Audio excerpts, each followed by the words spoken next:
All right, so got all that situated. How's everybody tonight?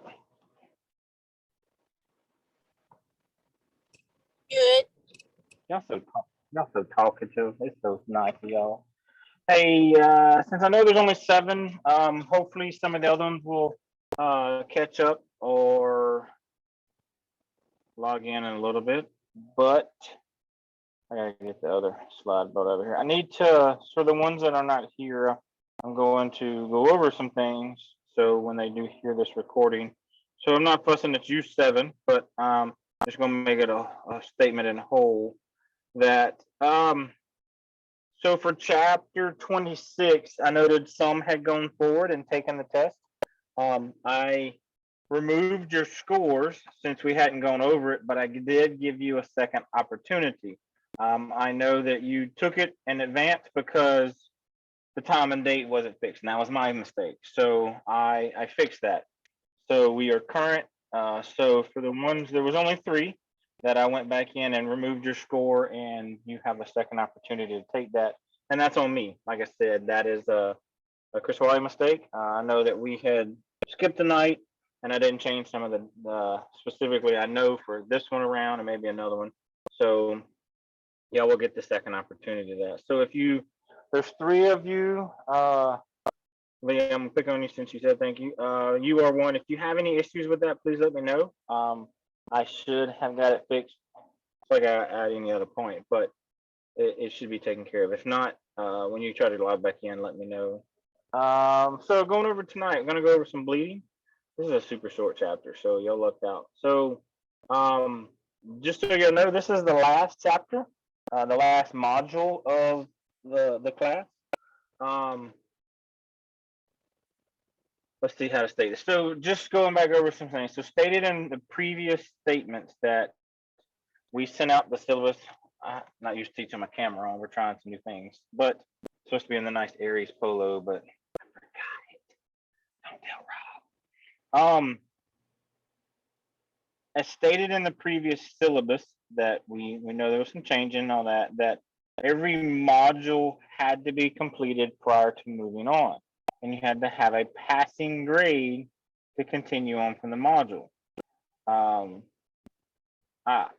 don't know if it's the in-person or my class, but I see them all and I have them separated. I haven't looked. There are a couple that have not taken the module 3 exam. So a couple of you will be receiving emails about that. And then some have failed it. I have spoke to some of you about that and we've moved forward with that. But there's some that have also doesn't meet what the syllabus states and your grades are lacking and you're not passing the module. So that's just something else that you should be receiving emails about individually, not as a group. So if you happen to get that, we will be discussing that and I will be including Robin on that email. It's kind of hard. I am the instructor of this program. I'm also the EMS coordinator for ARES. So a lot of times, if there's an issue in another class, I handle it and it's my decision. It's kind of hard when you're the instructor and the coordinator because I don't think it's fair for me to make a one-party decision because who am I going to talk to about myself? I mean, I already do that and think I'm crazy. So I will include Rob in that. Rob's already aware. So when we send out an email, when you see him, it's not like you're, oh my God, you're in trouble. It's just, I don't think it's fair to make a decision without having a third person in the conversation. So that's why. Caesar, you're number 1 on my list. So I'll pick on you if that's fine. I'm not going to call you. But if some odd reason, Caesar, let's say he failed module 1, which he didn't, all y'all are still here, so don't worry about that. If I made a decision in this class, it's not fair. So I would email Caesar, Rob, and myself, and a decision would be made. And I like even numbers, but I think in this particular point, it would be fair to Caesar that there was a third party in that conversation. So that's why I do that. So if you happen to notice that we have that email conversation and there's Rob on there, it's not that you're in trouble. Again, it's just, I think that a third decision should be made in there. Moving forward into module 4, things get a lot harder. We will be making sure that the boot camps are coming up and things are rolling, rocking and rolling. It's getting down to the nitty-gritty, folks. We are almost done with this. I don't remember the exact end date, but we're getting close to the end. You all should be graduating soon. You should be moving on from ARES as long as you have met the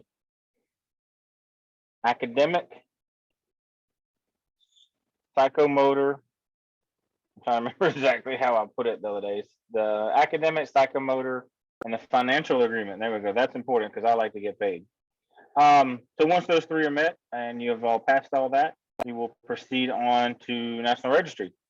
You will take your National Registry, and I hope to hear from everybody that you get your pretty white patch. I think that's it. So good. I try. I know I have it. There's a lot of things that I always like to improve from. Just so you know, also, you will at the end of the program, you will get a. It's a rating. I think it's what is that? Random. I don't know what Rob does, but he sends out a way that you can rate me. What I did good, what I've done bad, and it's very helpful because it's all anonymous. Your name's not on there. If you want to put your name on there, you're more than welcome to. I don't see them. Rob's the only one that sees them, and I just get an overall synopsis, a big picture of what was said, ranked, and all that stuff. So I highly encourage y'all to. I appreciate it. I highly encourage you guys to take place into that. Give your opinion. I mean, if say Chris Wally sucks on gynecology, I do, and as y'all can tell by the report, I despise that module. I do not like LSU. That is correct, but I'm always good for a good. I like criticism, especially in private. I don't believe in public criticism because it helps me learn. So we look for that as we move forward and expect it. So when you see it, just be honest. We're all cool about that, but all good. So we're gonna move on tonight. We're gonna talk about bleeding. We're gonna talk about trauma, not as much as trauma. Rebecca, keep going with that as I keep going through this so I can read, but I'm not sure. No, if you can, just forward that to me and I'll see what's up. So trauma applies the fundamental knowledge of provide based emergency care and transportation based on the assessment findings of acutely injured patient. So we talked about that. No, I know we talked about trauma already, and that was in there. Obviously, I mean, bleeding is something that I hope to God you can recognize and be like, that's red. That's supposed to be inside the body. Let's not do that. Let's take that out of here. Sorry, I have to take this mask off. It's killing me. So that's obviously you noticed it. What is it? Is it internal, external? Let's figure it out. Let's stop it. What is the pathophysiology of bleeding? What's the route? Where's it coming from? Let's try to figure out, where our areas of mass bleeding is going to take place at. And let's assess that. Is it in the thighs? Is it in the abdomen? Is it around the lungs? We start to have those respiratory and shock management issues that we have to take place in. The patho applies the fundamental knowledge of the pathophysiology of respiration and perfusion to patient assessment and management. Why that's important is because we want you to know what to look for. We've talked about respirations. We've talked about how things are supposed to be done and looked at, and what can come from bleeding. What can you expect? I need to know what I'm looking for. What if their signs and symptoms show respiratory illness? Why? Is it because of the bleeding? Is it maybe they're having trouble breathing? Is it because now that I know that they're losing blood? Well, why? Why is their blood pressure changing? So all those things about patho of why they're bleeding and what affects it. So if you notice the big change in your blood pressures every 5 minutes, you're gonna know that maybe that's the issue. All right, so important to be able to recognize bleeding. It's red. It's not supposed to come outside the body. Understand how bleeding affects the body. Let me move this out of my way real quick. Bleeding can be external and obvious, and internal is hidden. which we know that. We've all bled at some point in our lives. Somehow, some way we've bled. Either type of bleeding is potential dangerous, inside, internal, or external, and it's going to show weakness. It's going to be present in shock, or they're going to die. I mean, if you don't fix it, you don't plug the hole, they're going to die. I mean, that's ultimately the red stuff goes round and round, the blue stuff of oxygen goes in and out. That's the way that the path is supposed to be done no matter what. So remember that. Oh, let's go back to this one. So the last one I want to talk about is uncontrolled bleeding is the most common cause of hyperfusion following a traumatic injury. Well, and it's hyperfusion because it's low. We're not talking about hyperfusion or like that, because they're losing massive amounts of blood, and it's just not going to go round and round. So that traumatic injury could be, you know, that blunt force trauma. It's going to cause that internal bleeding. So that's why we say keep an eye on your blood vessels, your heart, your blood pressure, your vital signs. All that's going to help. What is this? So the anatomy and physiology care of the system. The cardiovascular system circulates blood through all body's tissues. So where is it? So we eat for reasons because we need the energy, we need the carbohydrates, we need all the protein, we need all that. The same thing we need oxygen for. Well, it delivers oxygen and nutrients throughout the body. Now, no, it's not passing, you know, carbohydrates to, you know, to the body, but it brings the nutrients that we need in the oxygen. We push out CO2. It helps push away the metabolic waste. That's an issue too, because we got to get rid of it. We got to do something with it. And then it's responsible for supply and maintain adequate blood flow. The heart pumps, we got to use it. We need it. We got to dump it some way. Which way are we going to dump it? So that's important, you know, to know how the circulatory system works, why it works, why does it function the way that it functions? Because the anatomy of the body will help you determine the injuries, the MOIs, the shortfall of things. That's what's going to help us. Here are some of the components. Now, obviously, you can guess blue is so that's the clean blood, and then you have your arteries and your veins. Sorry, your venules. That's what this is. So it's pumping through the heart while it's taking the blood through the veins and then throughout the hearts and through the arteries and the aortic valves. That's important. So again, we've talked about this before. Your body's CPU is the brain. Now, the pump for the body is the heart. Those two things, the CPU and the pump, have to be functioning well for us to be functioning well. Now, granted, we can't really know if my heart and all that's doing. That's maybe the reason why I have, you know, high blood pressure. Which now it's life. The containers are the blood vessels. That's what's going to hold that blood within.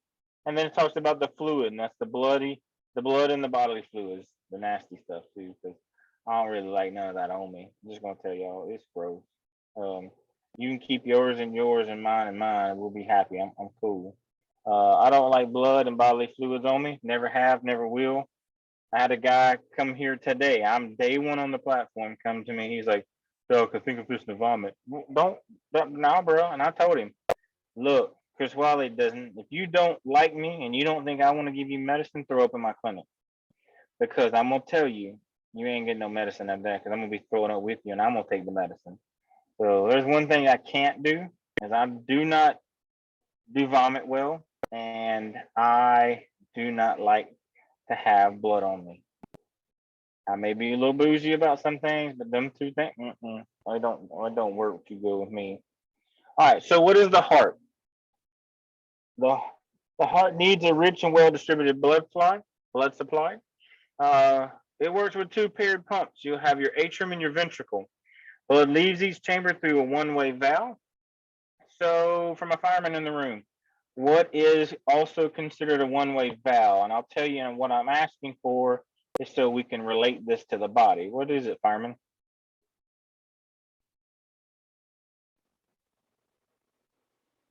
Oh, I know there's some in here.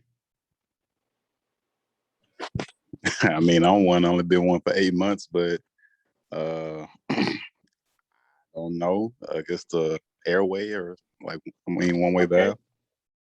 All right, so let's talk about your fire structure. If you're looking at a apartment building and it's sprinkled, you have your FDC outside, right? Mm-hmm. So you have a 2 entries to your FDC. You may have one, but when you look at that, there's no turn valve to turn that on in it. It's just got the metal plate on the inside, right? Yeah. All right, so what that's doing is keeping the backflow from the building from coming back. If you were to hook up your 2.5 inch, your 3 inch, whatever your building's designed for, that one-way valve is what's going to push the water in there. There's a backflow butterfly valve that stops it. It's the same thing on your gated Y. You have your balls. You turn in there on the ball joints. Those are the same thing. They're one way. So that determines if you open it like this, that's a 2-way valve. When you close it, it shuts off. So it's the same as that thing that your body does, is that one-way valve. It keeps the back pressure from coming down. So let's say like a water hammer. So when you shut it off too fast, it affects the entire thing, right? Exactly. So you know what I'm talking about. So if you were to shut it off slow, same thing with the one. If I start an IV and there's a valve right here, when I hit it, it's going to bump. So what it's trying to do is keep the pressure on this side of the body. Same thing as a fire hose or the structure. Those one-way valves help keeps that backflow. So when blood leaves, it's not allowed to come back. Dirty blood does not come back through the chamber. It has to make the circle of the body. Okay, so when you put your 3 inch into that FDC on the side of that building, where's that water going? In the direction you're sending it to. So it's hopefully it never happens, but if you're hooking up, you're going to come out a sprinkler head, right? Yeah. If that's your desire. Or you can do the FDC and you can come out 1.5 inches on a floor when you hook into it, so you have high rise volume. You got to take away all your pressure change, your percentage change, for your floors and all that. I know about that stuff too. I'm tricking you. All right. So for our non-firemen, so basically what I'm trying to do is I'm keeping this one-way valve right here, so everything back this way flows and nothing comes back on this side. But if I apply blood flow, what it does, if I'm pushing blood this way, that one-way valve shuts down and allows blood to flow out. But if for some odd reason there's a kickback, it stops. This one-way valve comes up and stops. So it can only flow in one direction. Now, like I was talking about starting an IV, if this is my vein and this right here, y'all can see, that is my valve. Well, all it's going to do is when it's time to stop, when it's time to flow, the valve opens and blood comes out. Now, if I go to start an IV, and many times y'all seen this, if y'all donated blood, I don't know if y'all can see that. Sorry, it may have been a bad idea. If y'all have ever noted blood and you get that, okay, great, we got a good backflow, you get blood to come back. Well, they start an IV on you and push the catheter through, and it blows on them real fast, and then you're bruised pretty bad. What's happened is they've stuck that one-way valve, and the blood comes back the way it's not supposed to, and they can't stop it because what went in there is not big enough to support that. So that breaks down the one-way valve. I went off in a tantrum there, so I'm sorry. I hope that kind of broke things a little basic to you. All right, here. So the figure shows the right and left side of the heart. We've gone over this in pretty detailed, but remember your aorta is you're going to have your left atrium, your left ventricle, and you need to know which one pumps what blood. Does anybody tell me which one pumps the clean blood versus the dirty blood?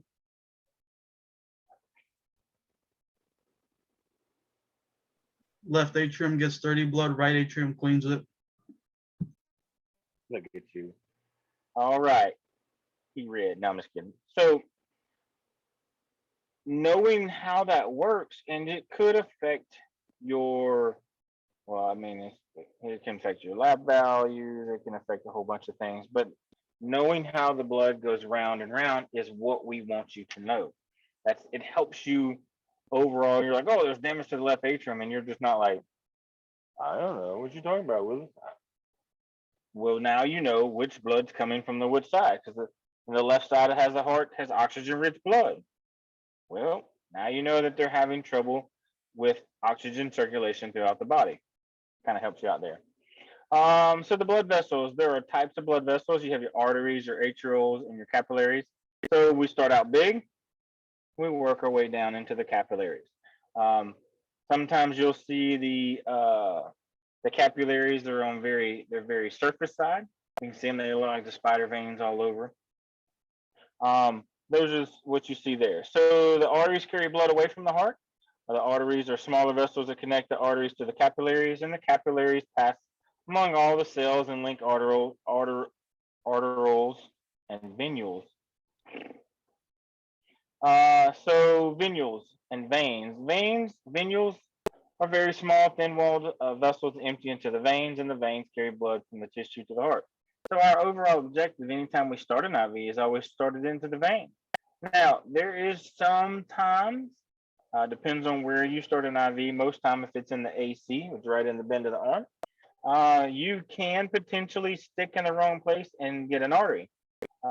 You can stick it in the hand too in certain places. I've seen it, I've done it. And you're like, oh God, there's blood everywhere. Well, it's because it's so much pressure, you can't control it. And what I'm using to start the IV does not set you up for success. You're just kind of like, and the patient's freaking out because now there's blood squirting out of them. But it's all right. You just act like you know what you're doing and they don't have a clue. No, I'm just kidding. It is pretty traumatic on you and them both. So oxygen and nutrients easily pass from the capillaries into the cells, and waste carbon dioxide diffuse from the cells and into the capillaries. And our diagram right here. Where's my pressure width? Pressure and nutrients. CO2 and waste come back into the veins. As it's coming back through, it drops off the CO2, and the O2 fills the blood, and it keeps that process going throughout the entire body. You'll notice as it breaks down a little bit here, you have your pulmonary venules, and then you have your pulmonary arteries that brings the blood from the left and the right, cleans the blood, circulates all the way back through. All right, so blood contains red blood cells. Your white blood cell counts, if they're high, what does that mean? Somebody tell me, well, if you have a high WBC, what are we looking at? Infection. Infection. Guarantee you've seen it on labs, haven't you? Yep. All right, so our labs drawn, any type of, when you hear your doctor's like, oh, your WBC is pretty high, and you're like, yeah, that's what I was thinking. I don't really know what you're talking about. But that's stating that you have a potential infection. Now, where it's at, who knows? It's just showing that your white blood cell counts are doing their job and it's fighting potential infection. So that's what we want. Now, we don't want them to stay super high all the time because it can lead up to other things like, cancer, all that nasty stuff that bothers there. But when you're sick, you do expect your white blood cells to go up. So the red blood cells are responsible for transportation of oxygen to the cells and carbon dioxide away. So we just showed you in the picture, it was round and round and round. So these blood cells are doing their job. Everything in us and our body has jobs. Smooth muscles, you have your rigid muscles. They all act in different parts of the body, and they have them set there so that so the body functions and works like it's supposed to. Without everything having a job, you kind of sit there and you get useless. We all know people like that. Next. So here's pictures of your white blood cell counts, red blood cells, and your platelets. So when you donate blood, they take your red ones, and then if you want to, you can donate platelets. I've never donated platelets. I don't know if anybody in here has. They're just a little painful. Not real sure, but I know that they're all the time looking for platelets and white, red blood cells and all that. If you ever donate blood. We talked about the white blood cell count or the white blood cells are responsible for fighting infections. We know that the platelets are responsible for forming blood clots. And at the same time, people can be low of iron and have trouble clotting. And that's because they have a platelet issue. And that's the reason what helps them, if you donate platelets, that they can give them to individuals that have clotting disorders, or they can take them back to the lab and research it and try to help make them regenerate into some people that do not have that. Let's see. And then we know, somebody tell me what plasma does. I actually just had a quick question. We sometimes take patients to dialysis, and the way somebody explained it to me the other day was that they withdraw plasma from you the same way they would kind of treat a dialysis patient. Is that true? I don't know. I ain't gonna lie to you. I know that when they do plasma, they do use a bigger needle. I think that's why it may be more painful, and it takes forever to get plasma. I don't know. I will look into that. I'll see if I can get you an answer. What you raising your hand because you got a question or what? I was just Maybe gonna you ask found you the a emoji. question. Oh, come on. Doesn't blood plasma, I heard it before, but doesn't it increase your blood volume if your blood volume is low? So I have a couple of friends that their blood's always, when they say it's rich and they have to dump blood, it's because they make it, their body makes it so fast. I mean, they're just one guy. He is massive. He's probably, I don't know, my height, 250. He doesn't work out much, but he is built like a brick house. And he dumps blood all the time. He's like, bro, I can't even work out all the time because I haven't dumped blood. Well, I hate you for it because you look like, you know, Arnold Schwarzenegger and you're 90.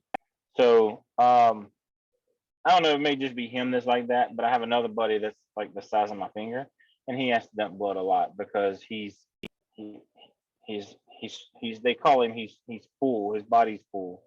So I know you can go to the doctor and, you know, get it, but they both fill up empty IV bags and take them to a medical waste facility.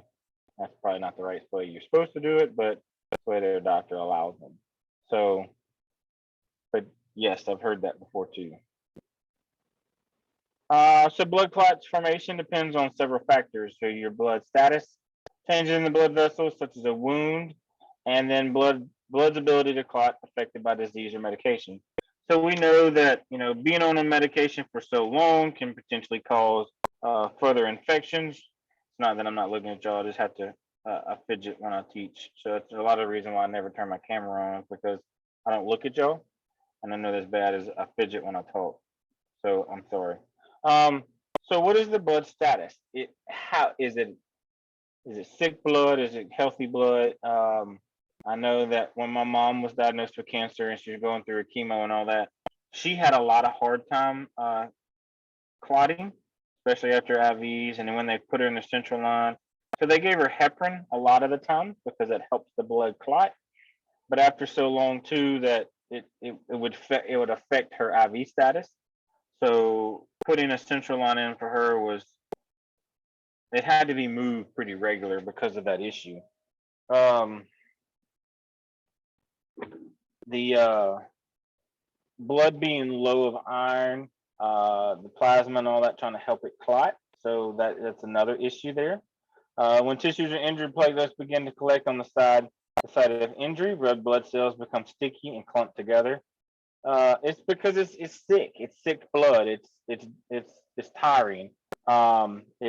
It needs to be filtered, needs to be cleaned, and that could be by dialysis. It could be by medication. So it's not that saying, oh, well, are my bloods dirty? I got to go get some more. No, it's just saying that it needs some help, and it could be helped by one or two things.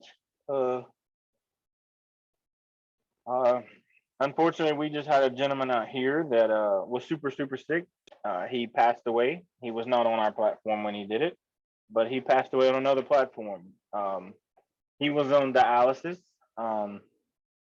He would dialyze not like he was supposed to. Nobody knows what he died from, but I'm pretty sure it was a lack of dialysis because he carried around so much extra fluid, and that his kidneys just quit working. That's part of it too. So he being unable to clot is an issue with sometimes dirty and sick blood. Yeah, and man, I'm gonna tell you, if you ever get put on dialysis, it's one of those it's a high percentage that you won't ever come off. I mean, I know some of those 1 to 2% that have come off and got the transplant and worked and did all that, and they were fine. I know a bunch that haven't, and that are no longer around. So it's scary. You know, that's one of those you don't ever I'm scared of being dialysis. There's not many things in life that scare me, and my mama was one of them. And there's a few other things the older I get. Not scared of dying, it's just scared of suffering. So anatomic nervous system monitors the body's needs. What's going on? What do we need to make function at a normal? Is there something that the body needs to kick in? Is there a flow? Like Jeff, anatomic system monitors the body's need to flow by constricting, dilating blood vessels. Do we need to increase the blood flow? Do we need to go withdraw it from the legs because the core is so cold? That's what helps there. It automatically redirects blood away from other organs to the heart, brain, lungs, and kidneys in an emergency because it knows it needs that dire, desperate for blood. So it's going to shunt it from going to the furthest part of the body, and that's to posterior femoral artery, from to your thighs, to your calves, to your feet. It'll stop that. That's why they go numb first. It adapts to changing conditions in the body, maintaining hemostasis and perfusion. If the system fails to provide sufficient circulation for every body part to perform its function, and shock results. So in a traumatic situation, that may be the case, but that's potentially what the body's doing to prevent that, or from a particular organ or brain cells to shut down because of the lack of blood flow. So it will withdraw it from the areas that don't need it as much. Yeah, you need blood flow to your feet, toes, and all that area down there, but it's not near as much as what your brain needs. They may limit it. If anybody's ever been in I don't know how many of y'all shoot a lot. I enjoy shooting. Been in some particular,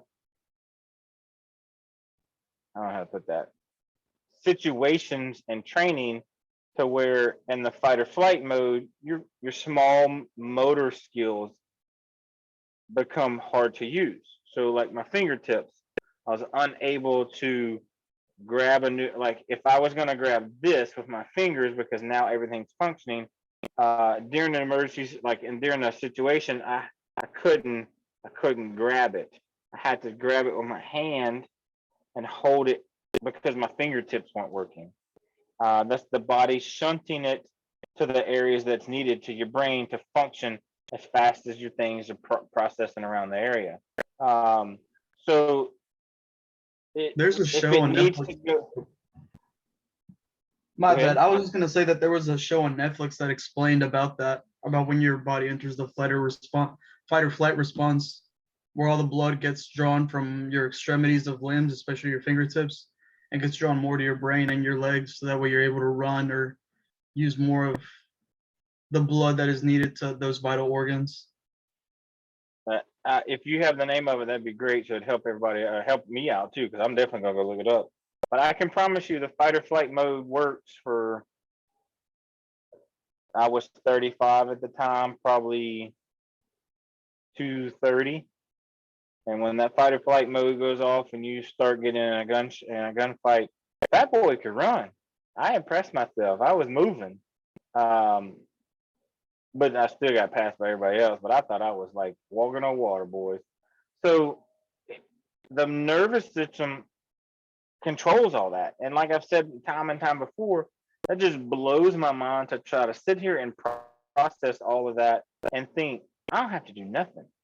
It does it all on its own. The body sees those and processes it so fast that it's like, got you, bro. Keep doing you. I got you.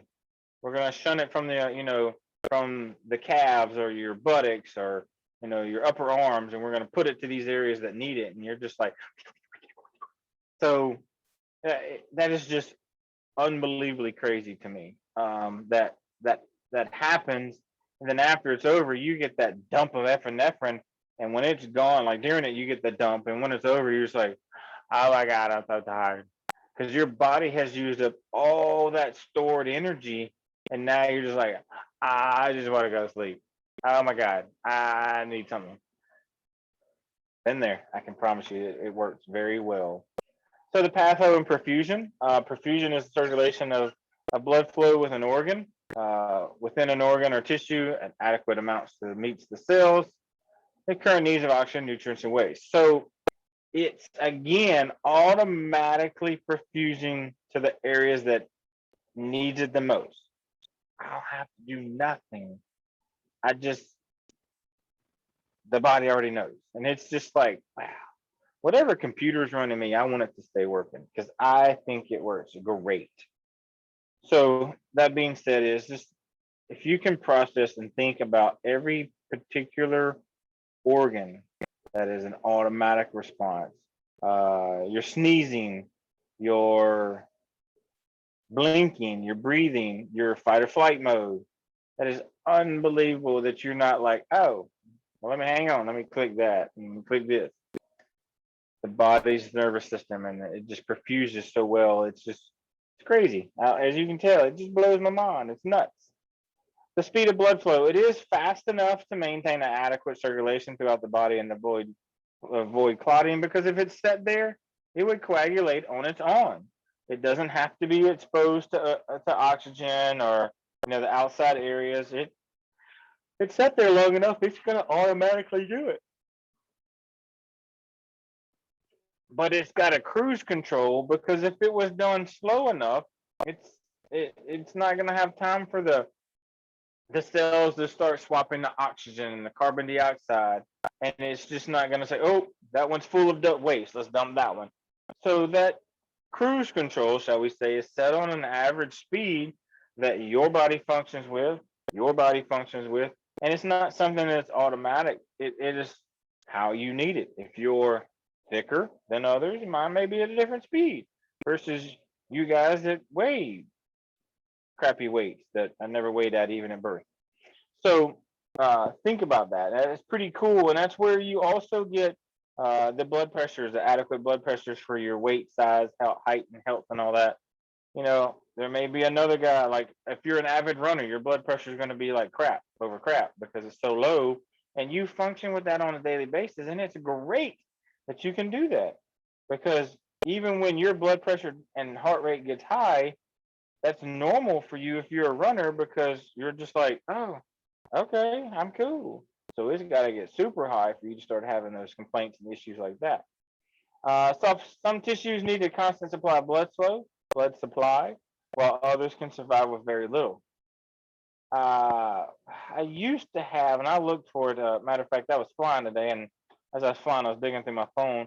I used to have a blood flow chart of which organs took the highest and lowest amount of blood flow.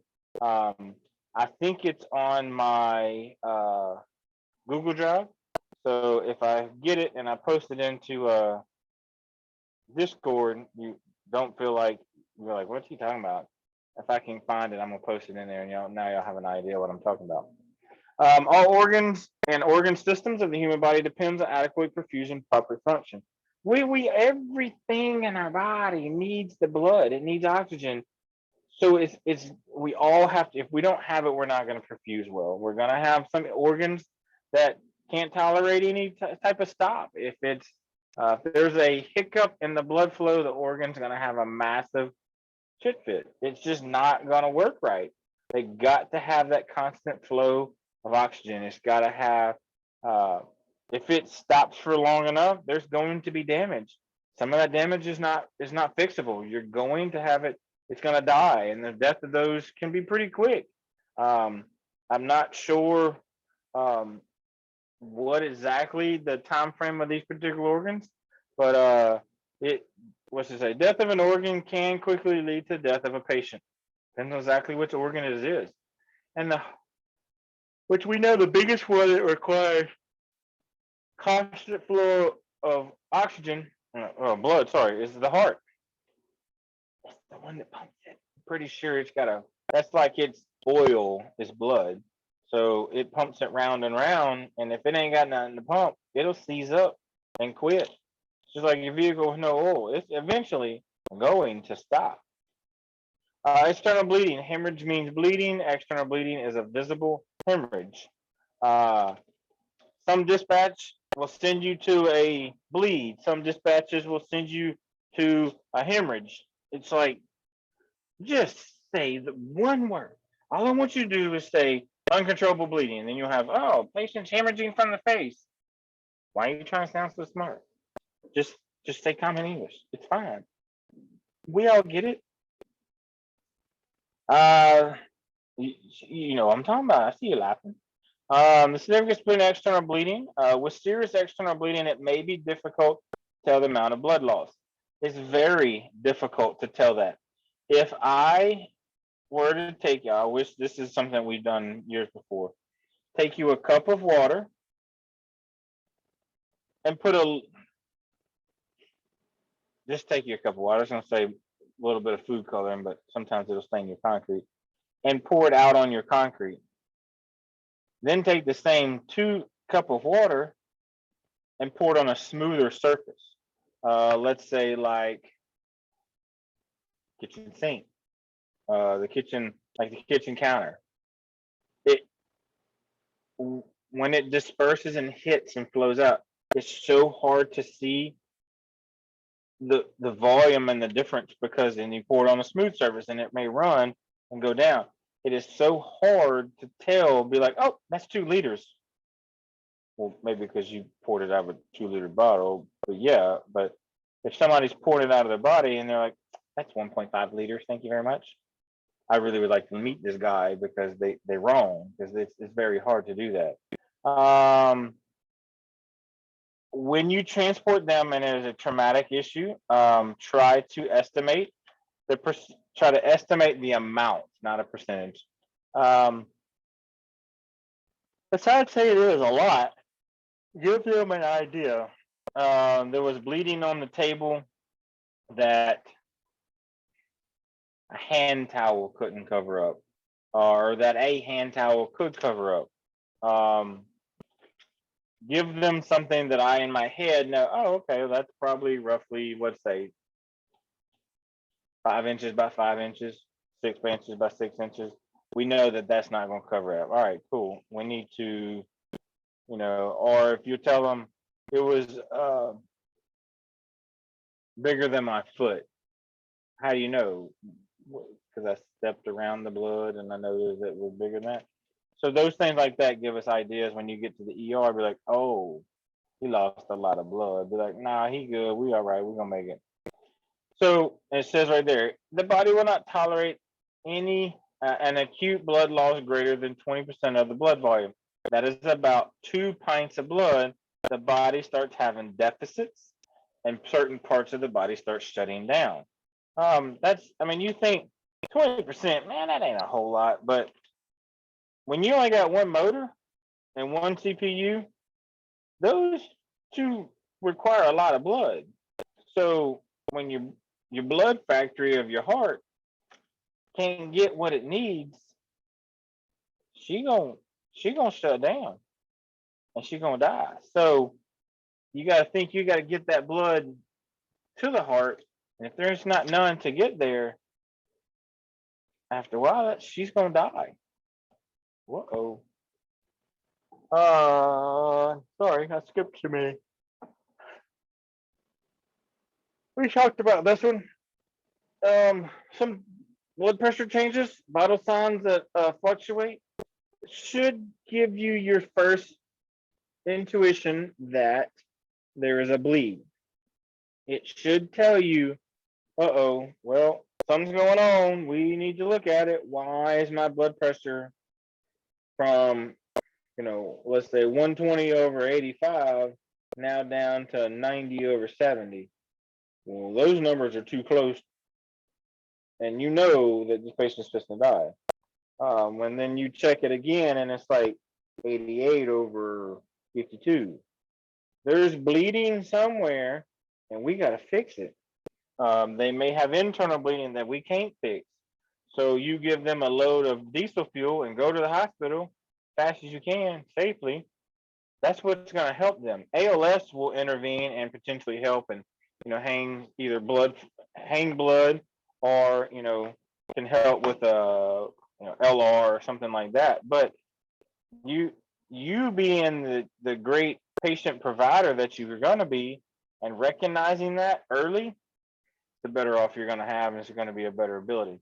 So some signs it's going to notice that there's a significant blood loss, increased heart rate, increased respiratory rate, and the decrease of blood pressure. They're trying to breathe more to make the heart pump faster, and because it's realizing I'm not getting what I need. I'm going into shock. Something's hurting. Something's bothering me. I don't know what I'm doing. I don't know what to do with my hands. Sorry, I can't help that. That was kind of funny for me. But they start having these issues, and you'll notice the heart rate. The heart rate gets high because they start to freak out. I mean, now I have freak out when I start having breathing problems, and I'm like, I'm in a clinic. I can go get the oxygen. It's okay. But so my heart rate's going to change. How well people compensate for blood loss is related to how rapidly they bleed. If you take Caesar, sorry, I'm not picking on you all night, Caesar. I promise. Just you're the last one that's commented, and I'm using your name.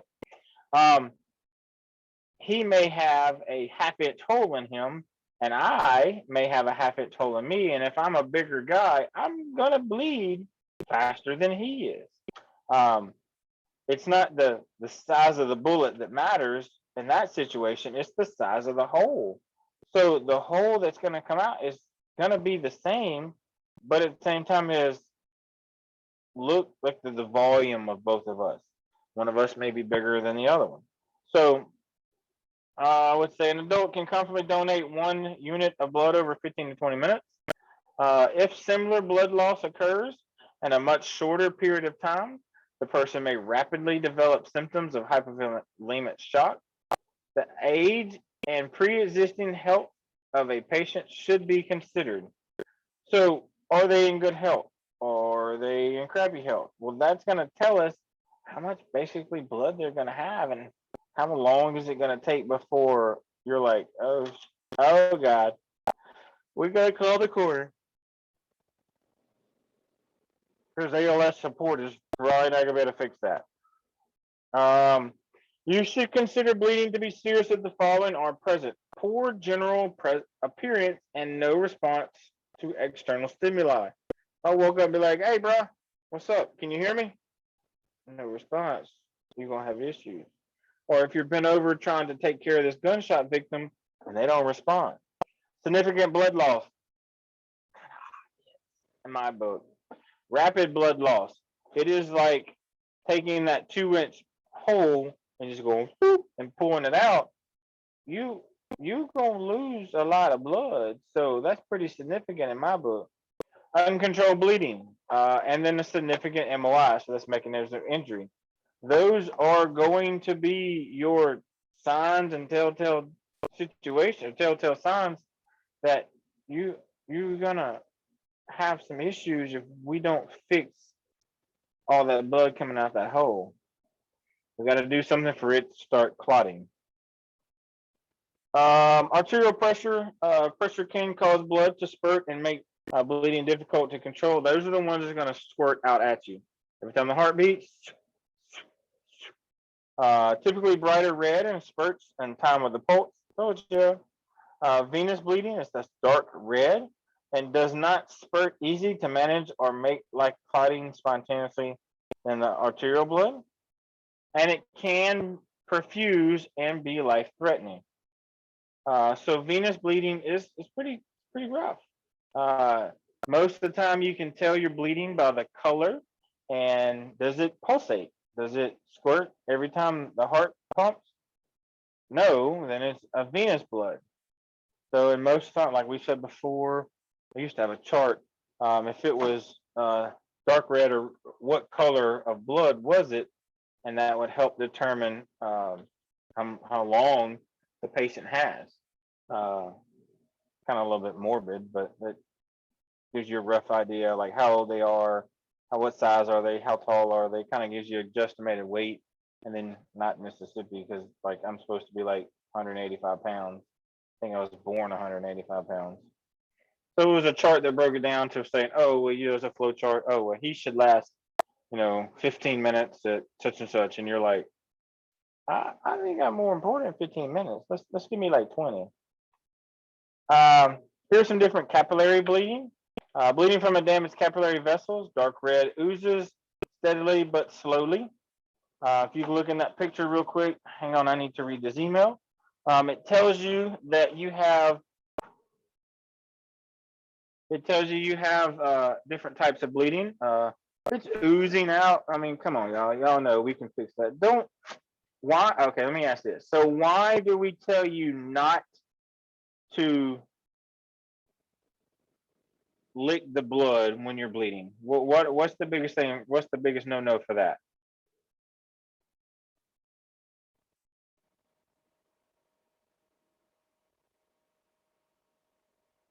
Anybody? Anybody there?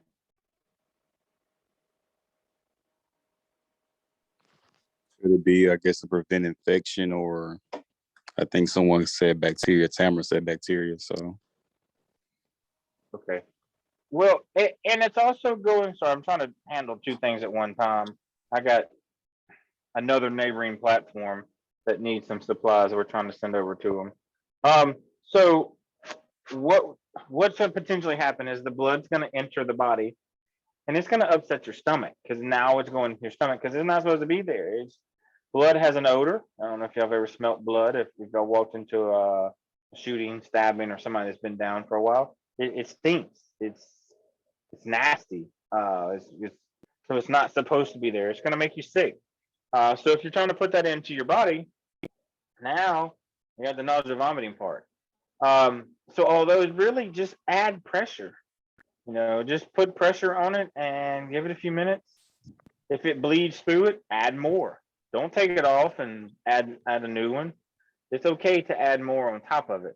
And just keep adding pressure until after a while it stops. Same thing with your nose. If your nose starts bleeding, don't do this because it's going to go right back into your stomach. And there's going to be, I don't do it. I don't do blood. I don't do vomit. I don't like them mixed. Sorry, I was taught that growing up. Put your nose to the back and just drink it. It show blood. I don't know. No, cuz I do that. I guess it's a South thing. I don't know. I'm from the South, man. I ain't never heard that. I mean, what y'all do at LSU, they teaching y'all wrong. So we want to lean forward, and when we pinch our nose, we want to lean forward because what it's doing is it's going to clot. So when you get to a facility or the doctor's like, oh, I want to see if it's still bleeding, and then you go to pull it and it looks like a red booger like that long, well, that's the clot. So you potentially remove the clot and cause it to start pouring blood again, or it has fixed itself and stopped bleeding because it's now clotted back here in the backside of your sinuses because you've pulled out that long of a booger. So it stopped that bleeding. So that's the reason why I want to lean forward, because when you lean backwards, there's nothing to make it clot besides your stomach, and it's going to come up. So I'm just going to tell you, I mean, you can lean backwards if you want to, but if you tell a patient to do that and they vomit on you, that's on you. Clotting process. Let's see. So bleeding tends to stop rather quick, roughly about 10 minutes, in response to internal mechanism exposed to air. When the skin is broken, blood flows rapidly from the open vessel. Pretty note about the vessel there. The cut ends of the vessel begin to narrow. They have vasoconstriction. It's reducing the amount of bleeding. Then a clot forms. Then you get your scab, and some of us try to pick those off like an idiot, and then it leaves a nasty scar. Bleeding will never stop if a clot does not form unless the injured vessels is completely cut off from the main blood supply by a direct pressure or a tourniquet. The only way you're gonna stop it, because it's gonna if my hand is cut off and now there's a nub just like looks like this, I either have to apply direct pressure to stop it or put a tourniquet high and tight. That's the only two ways that I'm gonna stop any form of bleeding to that nub. So if you do that, very well cautious to that. Applying direct pressure to any part of the body, that's fine. So I can also take and put a tourniquet around here or trying to apply direct pressure and hold it above my head, because it's harder for the blood flow to pump up to my arm versus of me hanging it down towards the floor, it's gonna go faster because it's below the heart. So you want to try to, if you have to, you can apply direct pressure and elevate it. If that does not stop it, you can apply a tourniquet. How many of you, 10, 11, maybe 11's counting me, have any of the 10 of you ever applied a tourniquet besides in training? Yes. I haven't.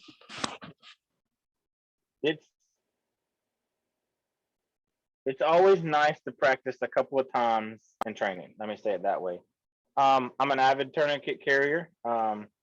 Okay, so in phlebotomy class, or in real, I'm actually thinking about taking a phlebotomy certification. I have to talk to you. I need to talk to you about that. I'm glad you said that. I carry one. I don't carry it with me daily because we have 4 of them out here that are periodically spread throughout the platform. This one actually come out of my book bag. I carry it on the daily.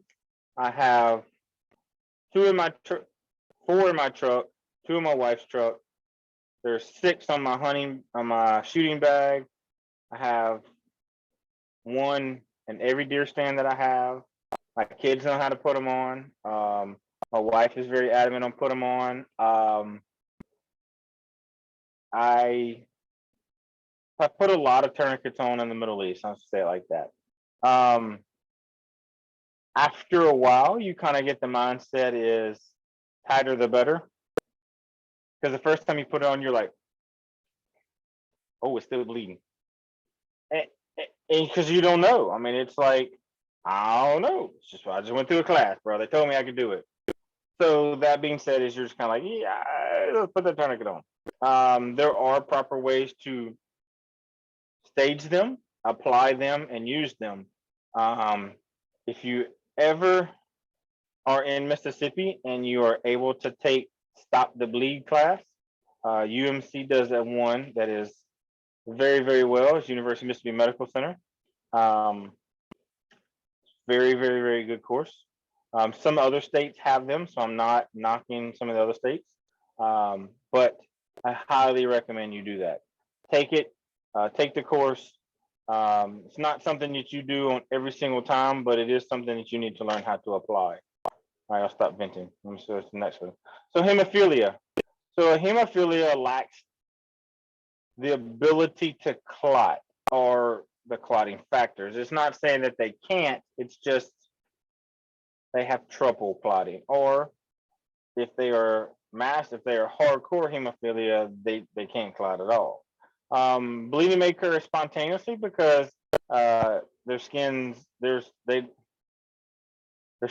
like the clotting stuff's moving super fast, the blood flow's moving fast, and it just start bleeding from their nose or out of their fingernails, or I've seen them in their arms. Light scratches can cause them to bleed and be submitted to the hospital for quite a while. Any type of injury to a hemophiliac needs to be transported to the medical facility because they got to have that heparin to help them stop. Not many EMS providers in the fields are allowed to give heparin, so you need to transport them to the facility. And I would say probably run lights and sirens. Be cautious. Once you get out, if you go into paramedic school, starting an IV on a hemophiliac, because if you miss it, you're not gonna be able to clot that off. It's okay to run lights and sirens with them if you have issues, and it's okay at the same time when you get to the facility and they're like, it's really not that bad, but it's for you because you have 19 other people in your department to help you. It's just me, so I did what I thought was best. I like how the nurses and the physicians are like, oh, we could do that here. You can start an IV still, not bumping up and going down the road. I'm proud for you. So I'm a smart aleck. I hadn't noticed. We're going to cover these last 2 little slides right here on bleeding, and we'll take a break. So internal bleeding can be very serious, obviously, because we can't see it. We can't detect it immediately. Injury to damage to internal organs commonly result in extensive internal bleeding and cause hypovolemic shock. Let me see if this one covers it. Possible conditions cause stomach ulcers, lacerated livers, ruptured spleen, broken bones. Broken bones, you may or may not know by the patient's complaint. Some sometimes you may get to them after they vomit and realize, oh, it looks like I'm having an upper GI. It's the black tarry vomit that's red. It's got blood in it. Or they go to the bathroom and they're like, oh, I'm bleeding. It looks like I'm pooping coffee. It's the same thing. There's bleeding, there's a blood somewhere. If they go and they put on infusions, they're losing blood flow somewhere. It's got, most likely it's through the lower part of the body, and they're pooping it out, which at some points we all do. But if you ever take a urine test, you should not have blood in your urine. That's bad. We need to know why. I don't really want to know why, but your physicians do. That's above my head. I can't do anything to fix it. So let's get you out of here. Let's get you to the proper place. I don't know everything. I have no problem telling you I don't know. If y'all started a while ago, I was I don't know. But we can't fix any of those there. But we know with a ruptured spleen that you're going to lose a lot of blood. We got to do something. We got to get you there. Well, I can patch it until we get there, and so can you guys. But at the same time, as I'm not, if you call me for your ALS response unit, I'm gonna be like, why don't you ride with me? Because I can't do it all, but maybe we both can learn something. Broken bones, you want to think about anytime there potential cut a vein or an artery. You check for pulses, you'll check for pulses again, and you're like, why is that leg looking kind of swollen? And they may be pulling blood in that particular part of the area. Does the leg feel, like warm to the touch? Is it went from soft and smushy to like it's hard? I don't know what the deal is, and it may be because they have some internal bleeding around that area. Lacerated liver or stomach ulcer, we're not gonna know that. You're not gonna initially know it's a ruptured spleen. You may have somebody from a car wreck that has that you're not gonna know, and they're massive issues.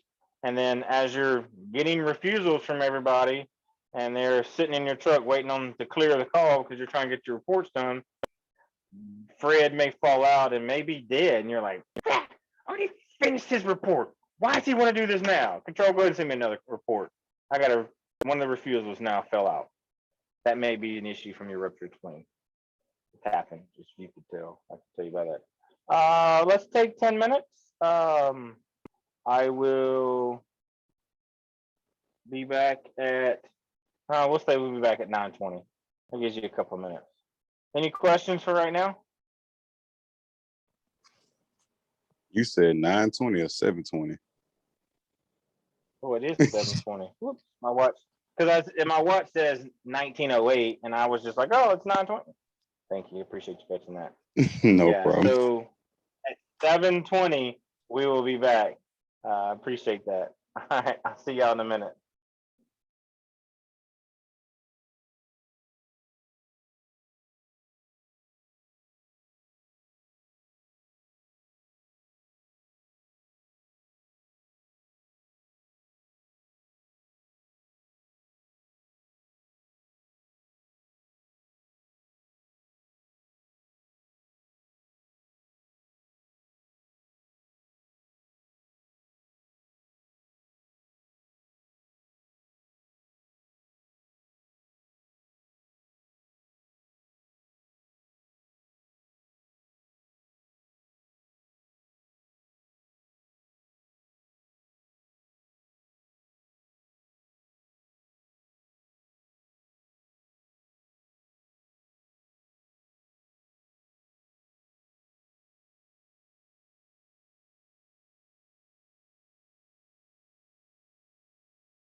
What's up, folks? We're back. I can catch up on emails.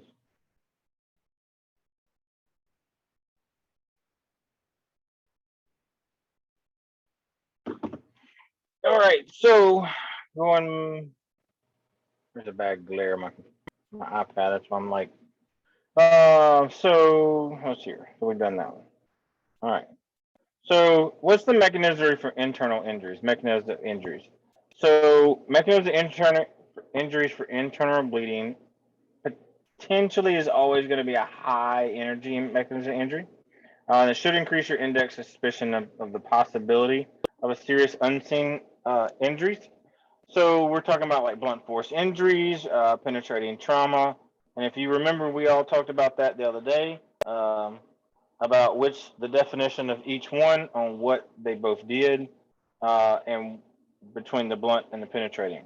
So again, gunshot versus baseball bat or a metal pipe or a telephone pole at a high rate of speed on a motorcycle. Now that potentially will be having a penetrating trauma or an open trauma. So those again are going to give you some ideas on how severe it's going to be, or potentially the worst case scenario that you're going to see.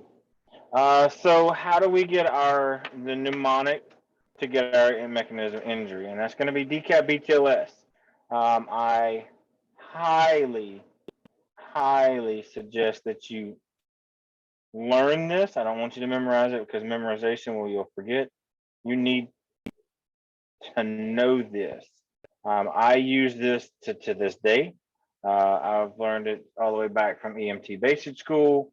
It has not ever gone away. It's something that has always been used. It is used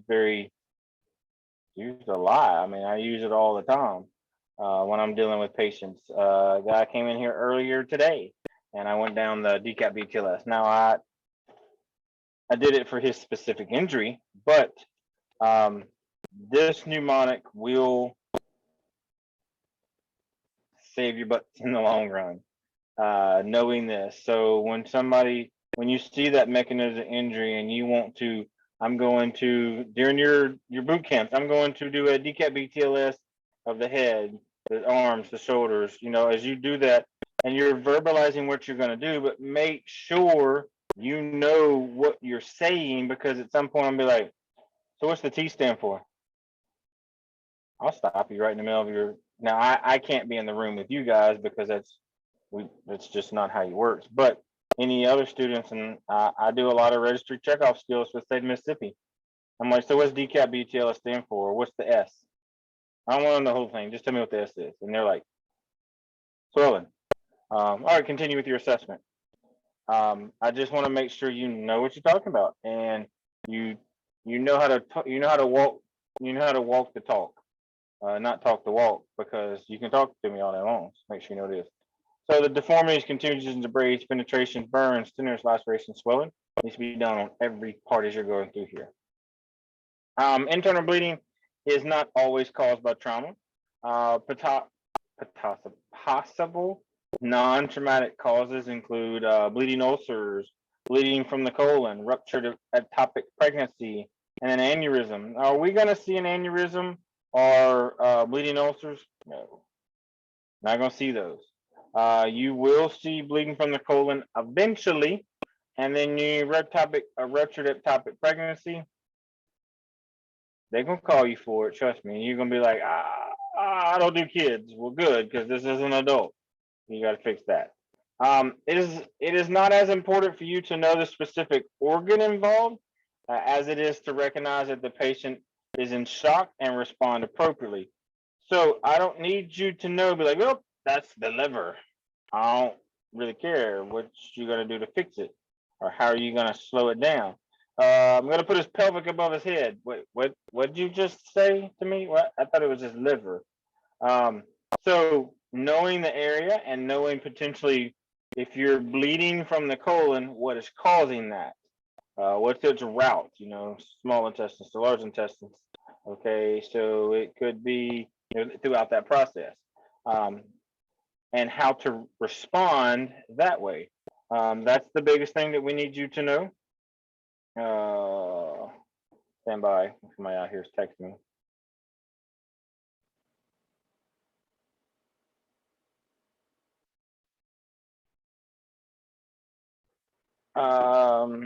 There we go. So we're done with that. All right. So signs and symptoms of internal bleeding. So what are we going to see? Well, obviously pain, because now you're filling pleural spaces with blood that's not normally there. So that's where your pain's going to be. Or is it going to be from a traumatic injury? Is it going to be from a non-traumatic injury? But you got to remember, traumatic injuries are probably 90% going to be caused from pain. Cause as a pain, it's going to be secondary. So you got to remember this blood flow. That'll give me 2 seconds. Let me handle something real quick. So you got to know that this is going to cause concerns and issues when we start worrying about where all this blood's going to go, how's it going to go there. And then you're going to see what's it got in there? Distension, dyspnea, hematoma, and bruising. So something else to think about too. It's also going to cause nausea, vomiting. When you have the nausea and vomiting, is that's because of the blood's entering the stomach. Yes.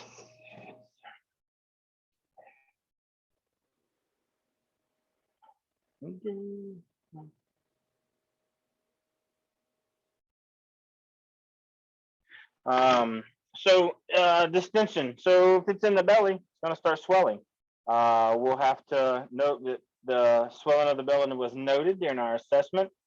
It was noted to start getting bigger. Started having issues, and you're like, I don't know what to do. So you'll notice a hematoma, a bruising.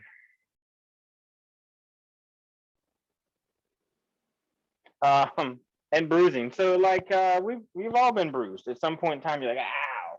Well, that's caused from an internal bleed, or you struck something that's a blunt force injury. Now it can't be super bad, but it's created a bruise.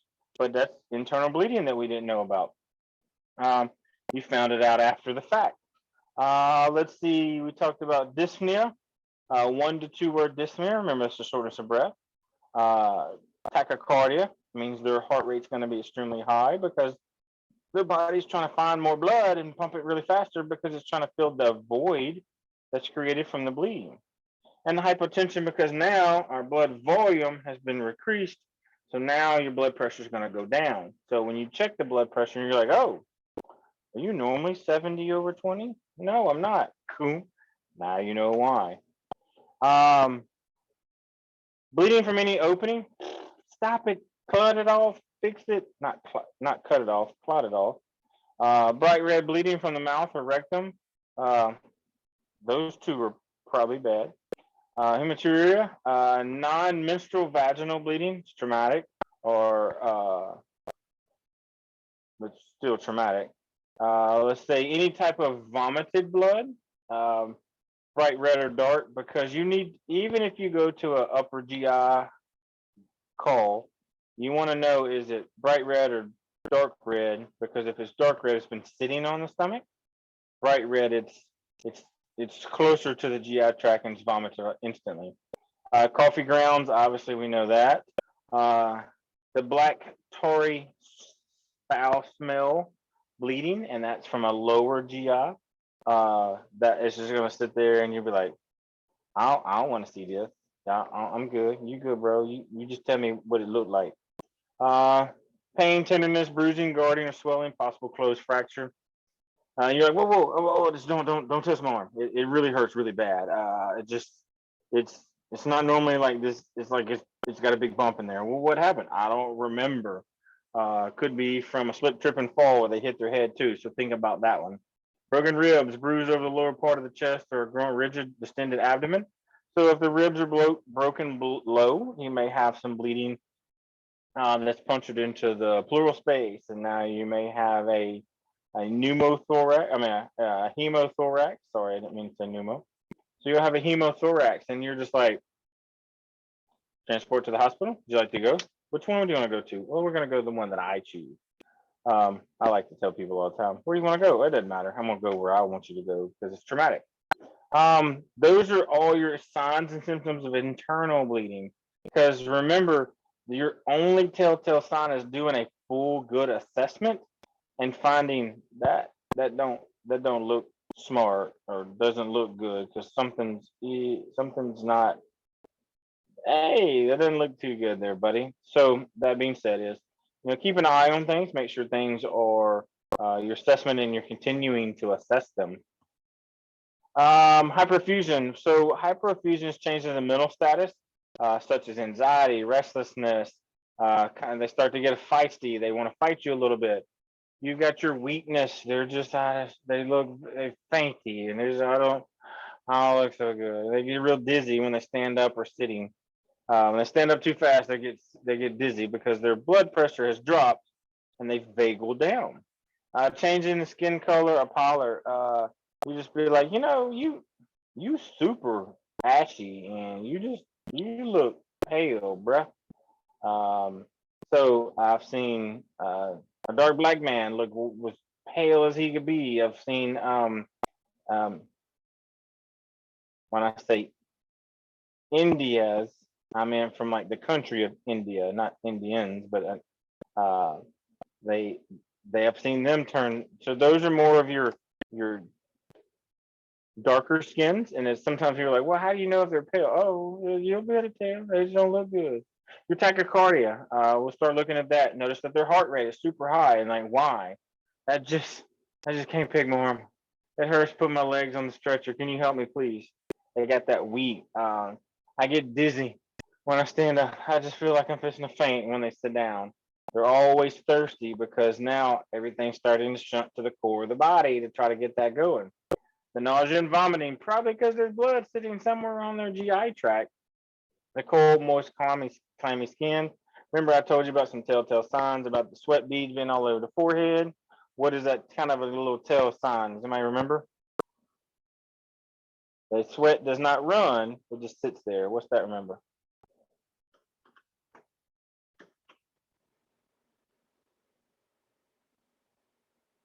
Are y'all going quiet on me? Is it like signs of shock or a possible heart attack? I would think. Go with the second one. Heart attack. Go with the second one. So your little sweat beads all over the forehead that don't go nowhere. Let's lean towards the signs of chest pains, cardiac related injuries. We talked about that. Let's see here. Later signs of hyperperfusion, shallow respiratory breathing, capillary refill is delayed. It's greater than 2 seconds. Let's see here. Weakness, rapid thready pulse, decreased blood pressure, altered level of consciousness. And you're gonna pick all of those up as you're continuing to do your assessment. If you assess somebody and you get your initial vital signs, those are going to be your baseline. That's the reason why I tell you always take your monitor in. Anytime you go to talk to somebody, always take your monitor. Don't let your medic just be like, oh, you can go get the monitor now. Just take it in with you. That is, always be prepared. Get your baseline vitals right out the gate. Don't move them off the chair. Don't move them off the floor. Just get it. And then what that does, it gives you your baseline in their resting position, and then go forth with keeping up with that vital signs Q 5-10 minutes. Whatever you got to do, roll with it. Patients that present any of those previous 2 pages worth of symptoms, think about rapidly transporting them, because we already know that they have a MOI or a story of something that's made me think there's an internal bleeding. If I believe that there's swelling, they're like, well, my belly's gotten so much bigger and I'm just so vomiting, like I've been vomiting blood a lot lately. You said you've been doing what? I'm gonna take you to the hospital pretty quick. So that's what we want to make sure of. Get them transported, get them out the way, and let's get them to a medical facility pretty quick. I know. It worked. All right. Scene size up. Always, who is the most important person when you do a scene size up? Who you most worried about? You and your partner at the moment? Me, I like you as my partner, but me, Kobe, I think I am way more important. My second one is you and I. Excuse me then. Well, I and you, because that's the order. No, but I want y'all to think that, because if you think your safety is in jeopardized, you're gonna think about, oh, well, I need to remove myself from this, and I'm gonna take my partner. It's the same thing. Like I've said this even is firemen go in pairs. There's two people on a paramedic truck. Police officers most of the time roll one deep, but if something's serious, they'll send two. Go in pairs. There's a reason why we're trained pairs, is because it's safer in numbers. Okay, if you don't feel comfortable, be like, hey, Kobe, I'm gonna need you to help me get that orange bag out the truck so we can take care of this guy. That may be your and my sign saying we need to get the hell up out of here. This ain't safe. Anytime there's a violent incident, make sure that you have police there. If they're en route, don't go on scene. Just don't stage on the same block. The best thing I can tell you. Whatever. Some EMS agencies provide bulletproof vests. I know New Orleans Fire does that. That's kind of the biggest ones around here. Certain fire engines in the city of Jackson, Mississippi, provides vests. I know AMR Central Mississippi, they're not as big as they used to. You could wear a vest if you preferred. It'd have to be under a uniform shirt, but you could always wear a vest. I don't know any agencies that issued them in the state of Mississippi, but they're not going to tell you no. I know New Orleans Fire, they give you yours. They're fitted for you. New Orleans EMS, I don't know if I said fire. Now there are some grants out there for those, some agencies to get them, not individuals. It's not that hard to get them. You can get them. It's pretty easy to get that grant. Mechanism of injury. I need to know what my nature and my mechanism of injuries are. Those are important to me because I can start building a potential background of what happened. I want to know what the nature of illness is. Well, tell me what's wrong, bro. I just Fred. Hey man, I know I saw you 2 hours ago, but what's going on with you right now? Why am I here to take care of you right now? Versus when you initially called me, it's all gonna be good.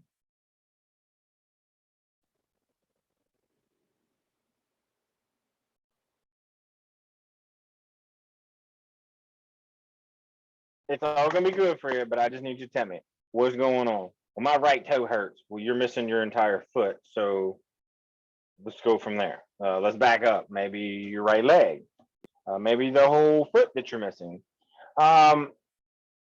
If you consider it to be a pretty heavy mechanism of injury, let's push forward and start talking about spinal mobilization. If I need to do a spinal mobilization, we need to say, okay, well, maybe there's something wrong with the spinal cord. Maybe there's an issue with securing the patient and I want to put a C-collar on them.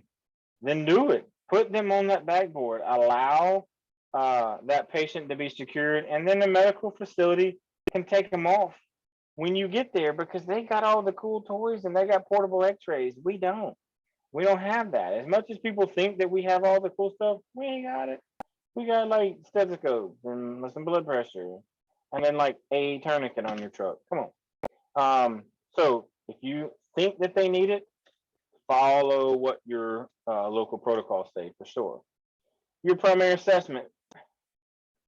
So if you see life threats, fix those first.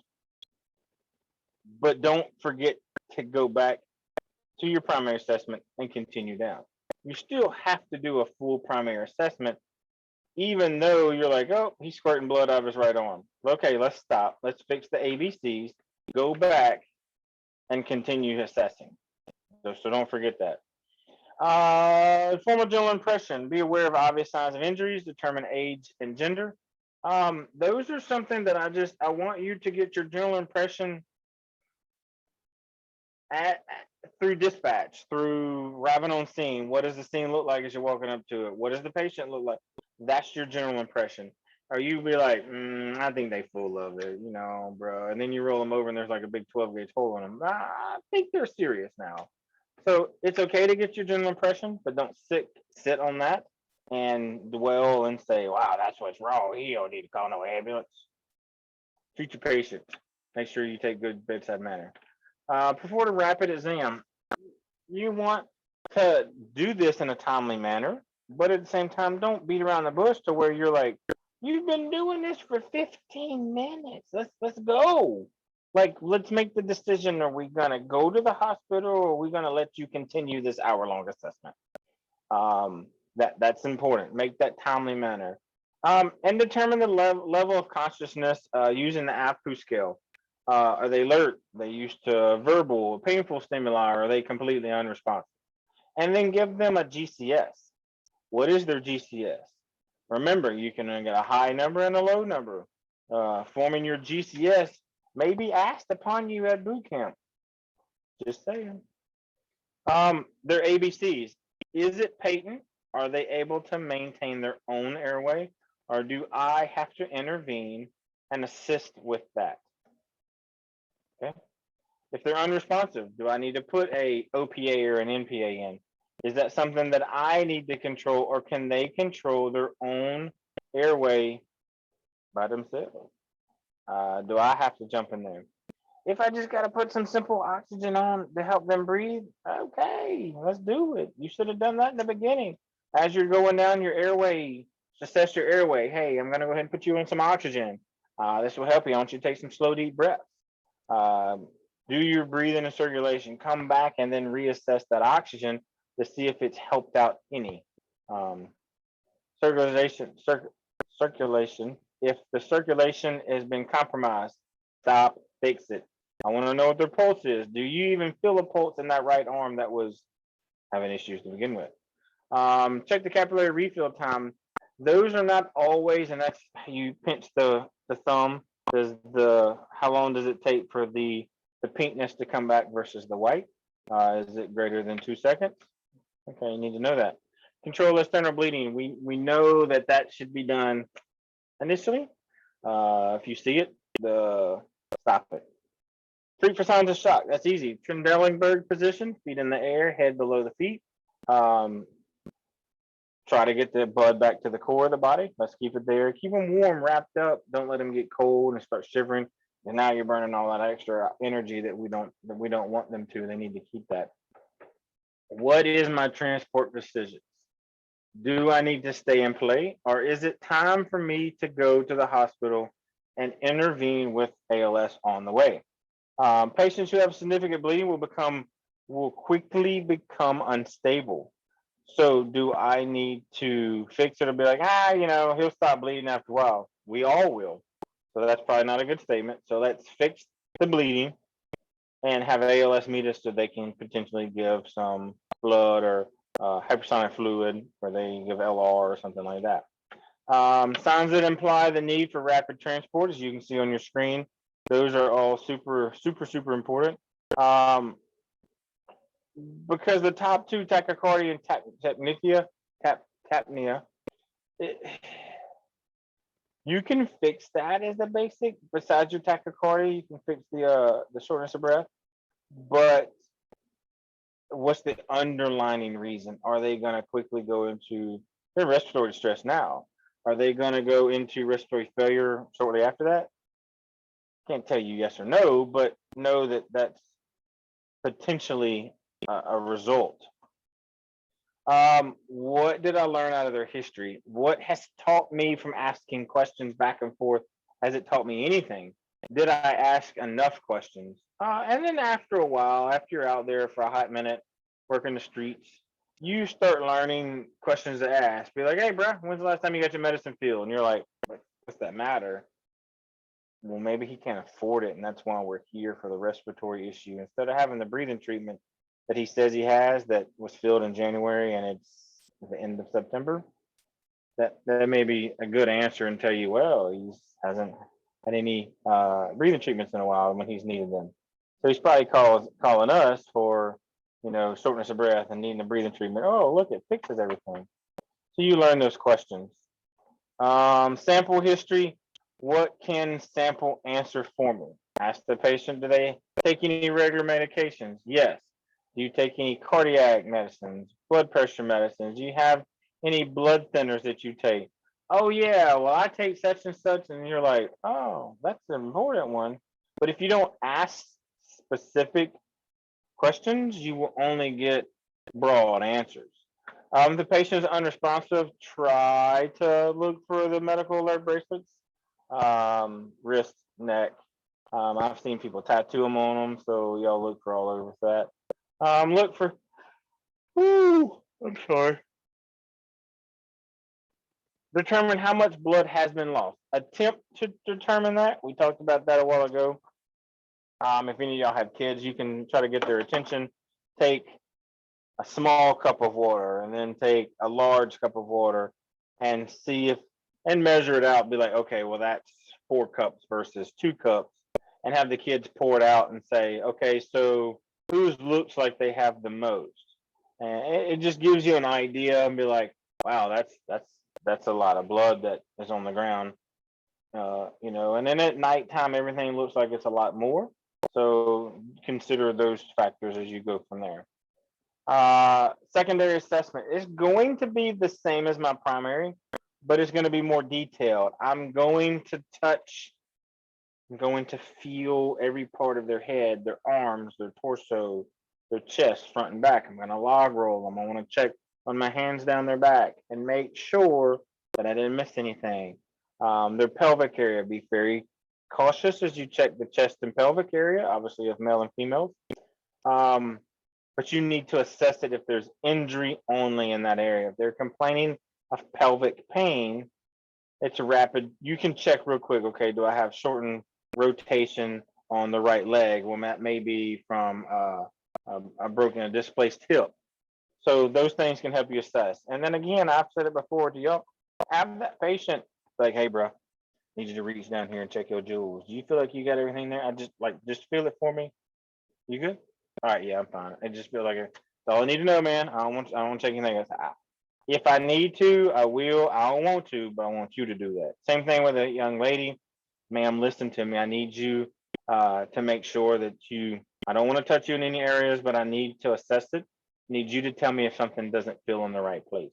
Young ladies that's had breast augmentations, they ask, that's their biggest fear, is maybe something's busted. Well, I don't know. I'm not a plastic surgeon, so can't tell you if it's out of place. And maybe you can see if it's out of place, because one maybe, you know, but those are some of your bigger questions that you get asked a lot as a provider, because they have a mirror, so they're getting you to tell them.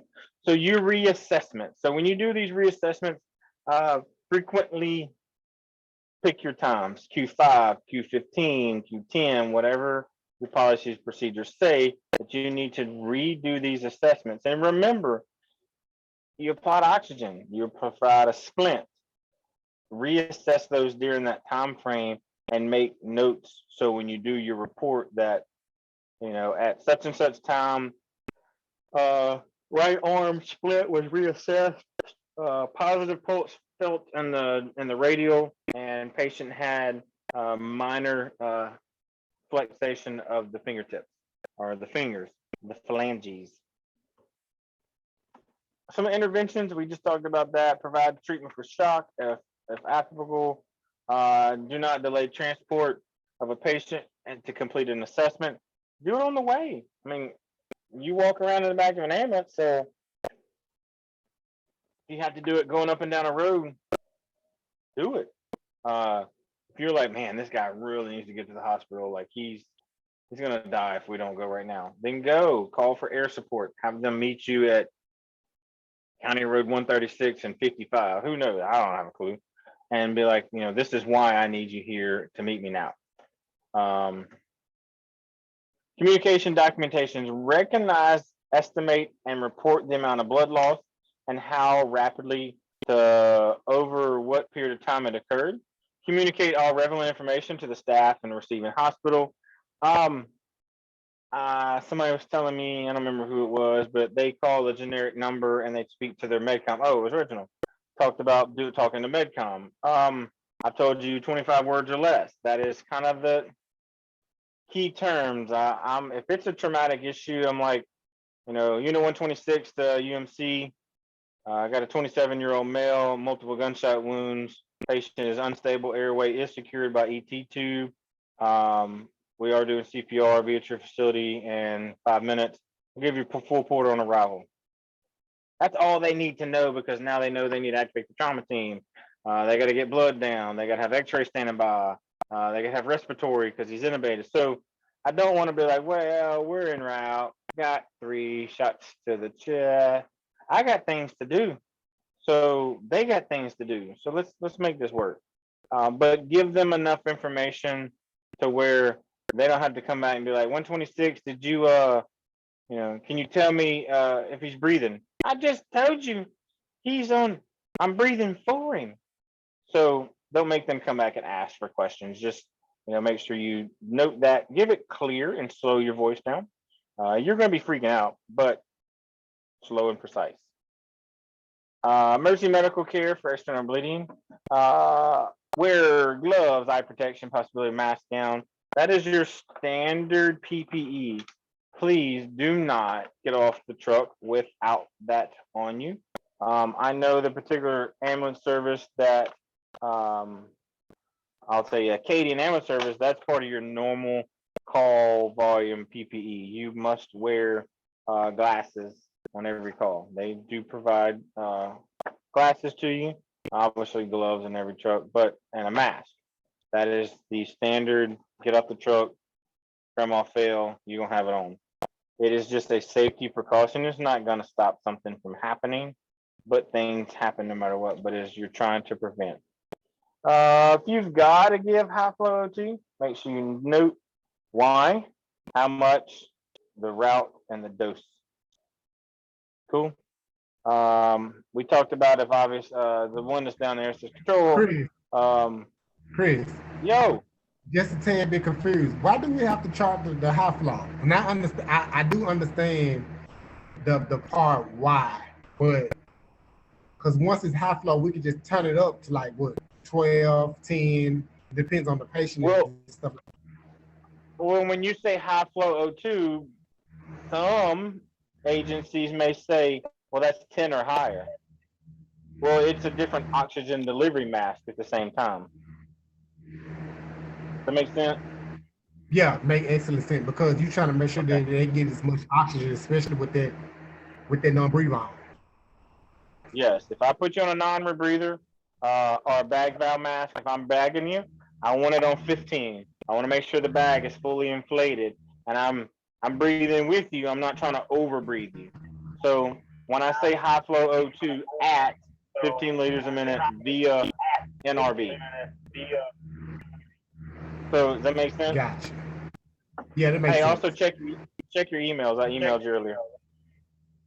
Okay. All right. All right. So let's see. Several other steps. External bleeding.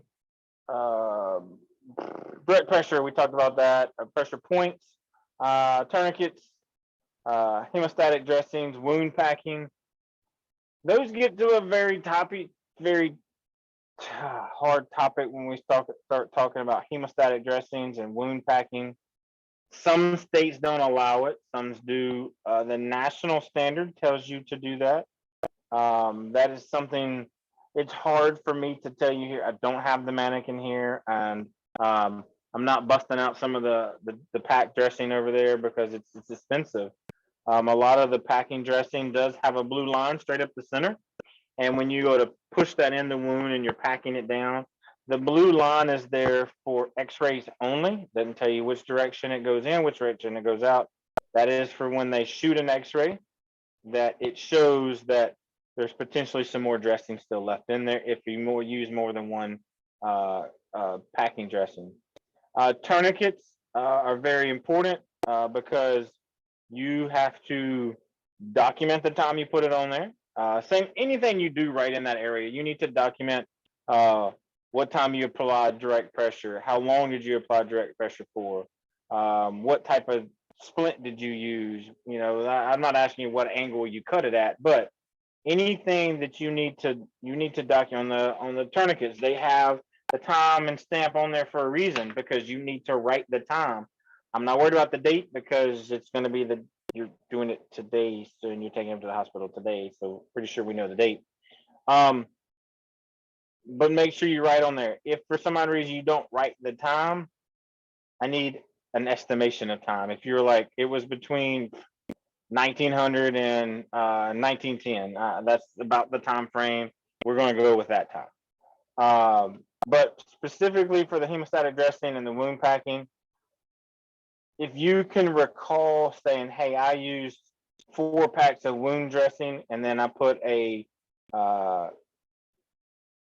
ABD pad on there. Those are some of the important details that you need for documentation reasons. So when the hospital gets to take care of them, you pass that information on, because they gotta, whatever you put in there, they gotta take out. Come on. Direct pressure. We know what that is. You've done it to yourself. I'm sure if you cut yourself enough, you're like, dang, and you're gonna apply direct pressure. I'm not gonna go over that all the time. That's a lot.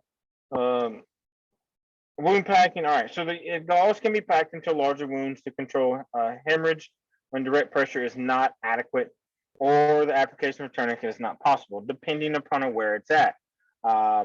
If it's like a through and through, or you have an abdominal wound and you're gonna try to pack it and then you're gonna put an ABD pad over it.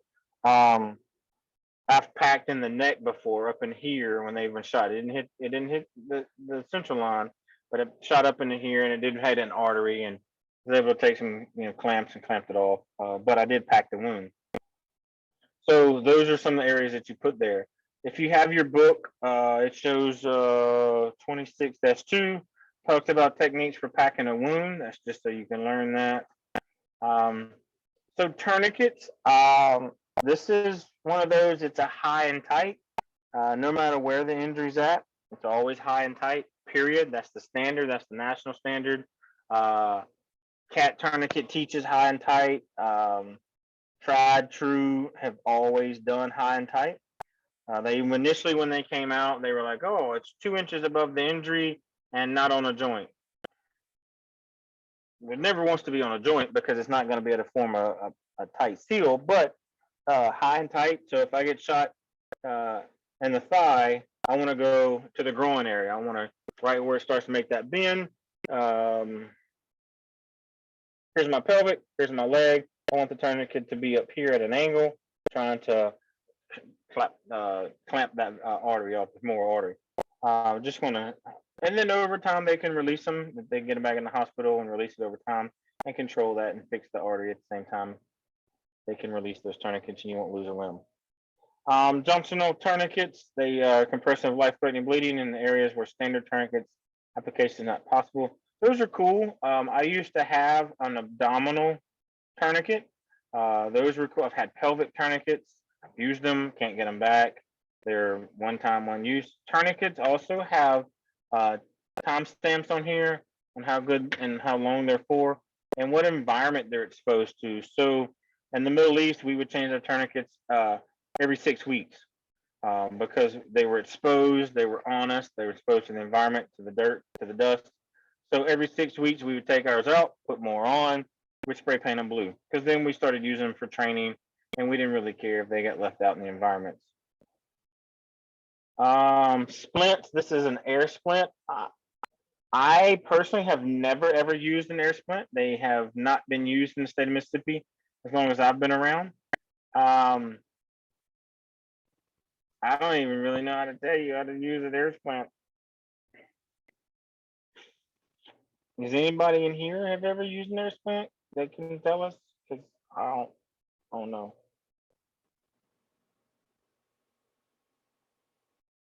Okay, I'm gonna go right that way. Look at that. They say it's a splint period. It's immobilizing of fractures and act like a pressure dressing, because I mean I know the ones that I have seen. I've never held one in my hand. I've always seen them on pictures and lectures just like that. They have all been clear. They stay in a clean environment. So because they don't want to get punctures, obviously. Be careful when they make, I know they make them for arms and legs. I've never used one, so I don't know even how much you put in there, like how many times you squeeze it. I don't know. Pelvic binders are super cool. Those are pretty neat. It is a type of splint that may indicate by suspected closed unstable fracture. Helps control internal bleeding, specifically bleeding associated with life-threatening open book pelvic fractures. So a lot of agencies don't have these. They are expensive.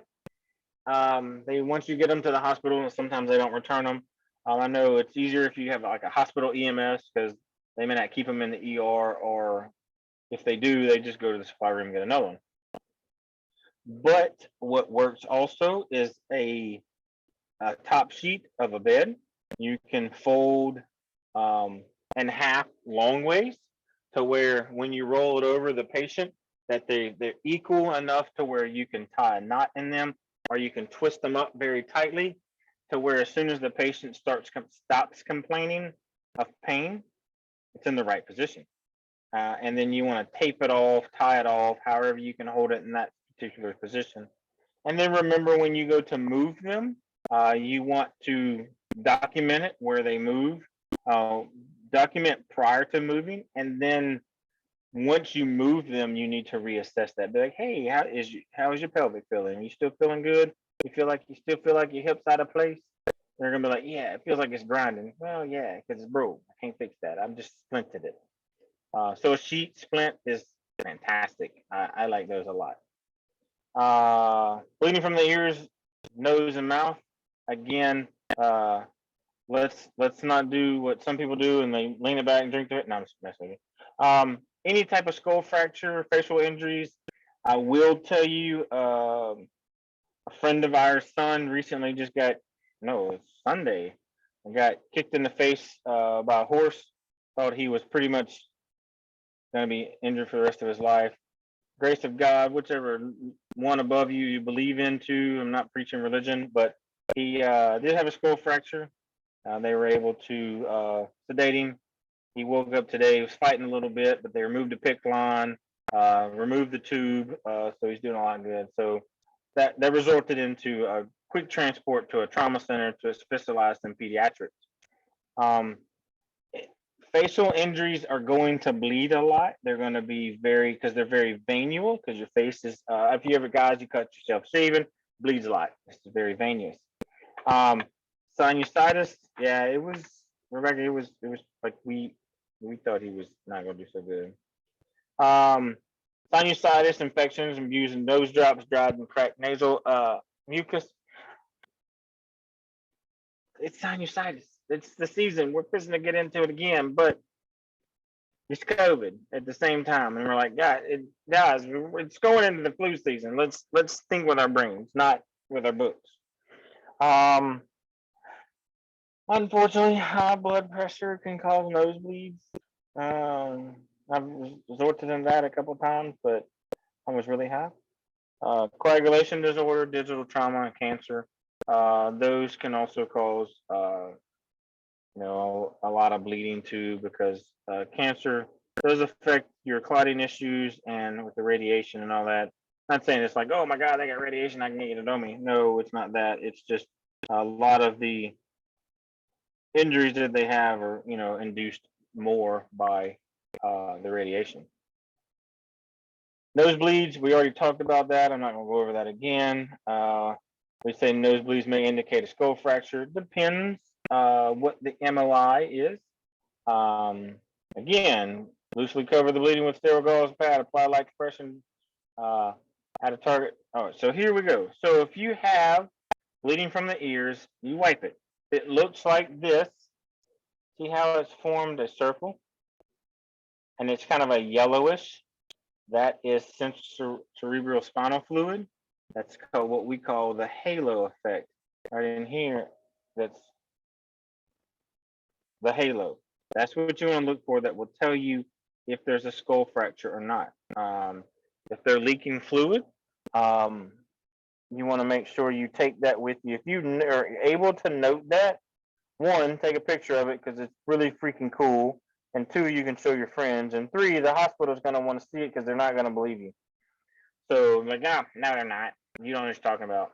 I bet, cuz. Look at here. Look at here. I showed you. Not saying I've ever done that, but it's kind of important too. Usually requires surgery. Any type of internal bleeding does require surgery. I thought we're still on face and injuries. Keep the patient calm, assured they're still going to be as quiet as possible. Don't falsely lie to them. If they're like, am I going to die? Well, don't just be like, yes. Be like, you know what, Fred, I'm going to do everything in my world, my powers to you. I'm going to use every education ability that I'm going to do to make sure that we get to the facility together. I've had one patient in my life that had the crushing syndrome. An 18-wheeler pinned him between the truck and the loading dock. And we knew if we moved the truck, he was going to die. We actually discussed that with him. He was able to speak to his wife and kids by phone prior to movement, and it was kind of sucked. It really was. It was like the fastest 45 minutes of our life. It was like the slowest 45, but you just really watched this man die. And he made the decision on his own. Okay, move the truck, I'm ready to go. It was at peace that fast. I don't think his family was ready for that, but there was nothing that can be done. We actually, by the grace of God, called a helicopter, got it out there, and it actually had a surgeon on there. And there was no way we could fix that on scene. Even if they tried to cut him open right there, there was nothing we can do. Maintain the body temperature. Don't let them start shivering. We know it's going to use the energy. They're going to let the blood flow go, and then you're going to start fighting that, hypoxic. You're going to fight the cold body core temperature. It's going to be a whole thing issue. So if you can keep them as warm as possible for as long as possible, the better off you are. Never use a tourniquet control bleeding from a closed internal or soft tissue injury. Those, be very cautious about that. Some people want to use tourniquet. Sometimes the tourniquet is not warranted in the time and space that they want to apply it. And just tell them, say like, hey, let's think about this before we put this on there. Is it going to fix the problem that you see right here? Yes or no? And there's times that I've been stopped and asked you, be like, Wally, have you thought about let's doing this? You just get in those mind tracks to where somebody that sees the 100-foot view gets a better idea. And it's not, I don't know it all. I love to learn. I try my best to learn something every day. I try to prepare for some of these classes as best as I can. Some days I don't. But every time I do review information, I'm always picking, I'm like, oh yeah, I forgot about that. Let me look into that. And then I try to pass it on to you guys. To just any little bit of tidbit of information can help. And then splint, any injured extremity. It says air splint, cardboard splints, rigid splints. I mean, I've seen some people transport them in with magazines from a house because that was what it was already done. And the patient was stable. Well, what means I got to take it off? Well, it doesn't. As long as they're stable and not complaining of pain, let's take that time, life, and them to the hospital. That's the way that I look at it. And that is the end of the chapter. Does anybody have any questions, concerns? You want to talk about anything before I hit the next button?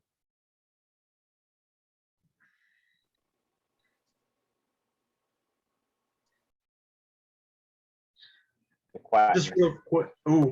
About that documentary, it was it's called Human, the World Within, and it's on Netflix.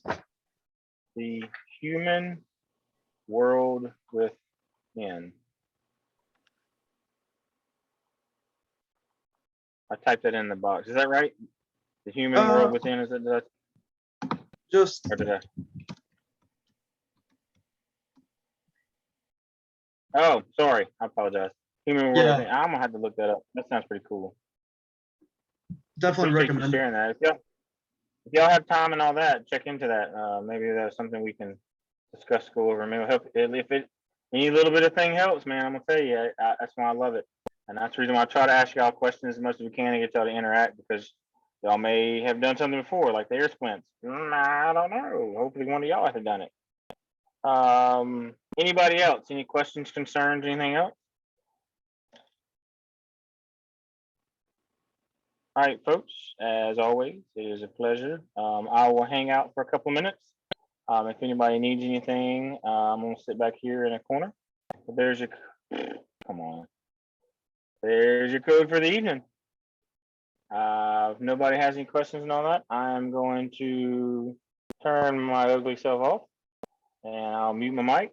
And if y'all need me, y'all just let me know. But if not, good luck on your test and have a wonderful evening. I'll see y'all Thursday night. Good night. Good night. Appreciate it. See you.